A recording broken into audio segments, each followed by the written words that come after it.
Hello students, welcome on my channel. The first concept of mathematics which today I am sharing with you is the square of a number.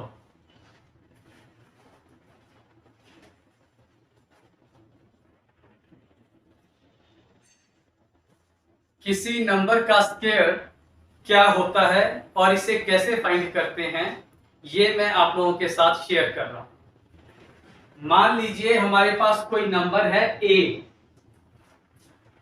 When a number will get multiplied with itself, it is called a square. जब किसी number को हम उसी के साथ multiply कर देते हैं तो हमारे पास उस नंबर का स्क्वायर आ जाता है। जैसे कि 5 मल्टीप्लाइड बाय 5 इक्वल्स टू 25। तो इसी बात को हम कह सकते हैं कि 5 का स्क्वायर 25 होता है। और सिंबॉलिकली हम अगर इसको सिंबल्स में लिखना चाहें तो इसको हम लिख सकते हैं 5 का स्क्वायर इज इक्वल्स टू 25।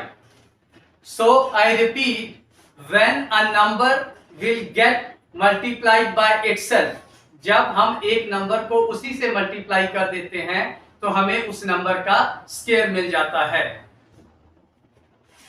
अब आप नोट कीजिए, मैं आपके साथ पहले 10 नेचुरल नंबर्स का स्क्वायर इस बोर्ड पे लिखूंगा। 1 into 1, 1 square equals to 1 into 1 equals to 1. 2 square equals to 2 into 2 equals to 4. 3 square equals to 3 into 3 equals to 9. 4 square equals to 4 into 4 equals to 16. 5 square equals to 5 into 5 equals to 20. अब आप देख रहे हैं कि आपके सामने जो मैंने लिखा है फर्स्ट 10 नेचुरल नंबर्स का स्क्वायर। और यहां पर आप एक चीज नोट करेंगे कि 1 का स्क्वायर तो एंड डिजिट 1 है, 2 का स्क्वायर तो एंड डिजिट 4 है, 3 का स्क्वायर तो एंड डिजिट 9 है, 4 का स्क्वायर तो एंड डिजिट 16 है, 5 का स्क्वायर एंड डिजिट 5 है, 6 का स्क्वायर एंड डिजिट 6 है, 7 का एंड डिजिट 9 है, 8 का स्क्वायर 4 है, 9 का स्क्वायर 1 है और 10 का स्क्वायर 0 है। इसका मतलब 0 भी एंड हो रहा है, 1 भी एंड हो रहा है, पर कहीं इस पूरे प्रोसेस में नंबर 2 नहीं आ रहा है, 2 इज एब्सेंट। 3 नहीं आ रहा है, 4 आ रहा है, 5 आ रहा है, 6 आ रहा है, 7 नहीं आ रहा है, 8 नहीं आ रहा है, 9 आ रहा है, 0 आ रहा है। मैं क्या कह रहा हूं कि जो पहले 10 नेचुरल नंबर का हमने स्क्वायर लिया, इसमें ये डिजिट एब्सेंट हैं। इससे हम ये एक कंक्लूजन निकाल रहे हैं, कृपया नोट कीजिए, ये एक कंक्लूजन हमारे पास आ चुका है कि if the end digit of a number is 2 3 7 9 8, I am sorry, if the end digit of a number is 2 3 7 8, then it is not the square of any number, क्योंकि आप देख रहे हैं कि स्क्वायर में ये सारे डिजिट्स एब्सेंट होते हैं। और इनके अलावा if some number is ending with 1 4 9 6 5 with these numbers, that means it is the perfect square of a number, may or may not be the perfect square of the number। पर ये एक property clear हो चुकी है कि अगर एक number का एंड डिजिट 2 3 7 8 है, इनमें से कोई एक है, तो वो एक नंबर का परफेक्ट स्क्वायर नहीं हो। अब मैं स्क्वायर ऑफ द नंबर्स की दूसरी प्रॉपर्टी, जो एक मैं नोट करने वाली प्रॉपर्टी आपके साथ शेयर कर रहा हूं। 1 का स्क्वायर जैसे 1, 2 का स्क्वायर 4, 3 का स्क्वायर 9, 4 का स्क्वायर 16। अगर आप नोट करें, जो हमारा ऑड नंबर का स्क्वायर आ रहा है उसका स्क्वायर भी ऑड नंबर है, और जो इवन नंबर का स्क्वायर है वो इवन नंबर है। इसका मतलब ये एक प्रॉपर्टी नोट करें the square of an odd number is always an odd number and the square of an even number is always an even number. अब आप फिर से ध्यान दें, स्क्वायर्स की एक बहुत इंपॉर्टेंट प्रॉपर्टी जो मैं आपके साथ शेयर कर रहा हूं। मैंने लिखा है there are 2n non square numbers between square of two consecutive numbers n and n plus 1। क्या मतलब है इस बात का? सुनने में आपको बहुत कंफ्यूजिंग लग रहा होगा या लग रहा होगा पता नहीं क्या डिफिकल्ट सी बात लिख दी है, but it is not like that, very simple. समझिए इस बात को कि मान लीजिए हमारे पास कोई भी टू कंसेक्टिव नंबर है 5 and 6, 6 and 7, 3 and 4, 8 and 9, 9 and 10, whatever you wish to take.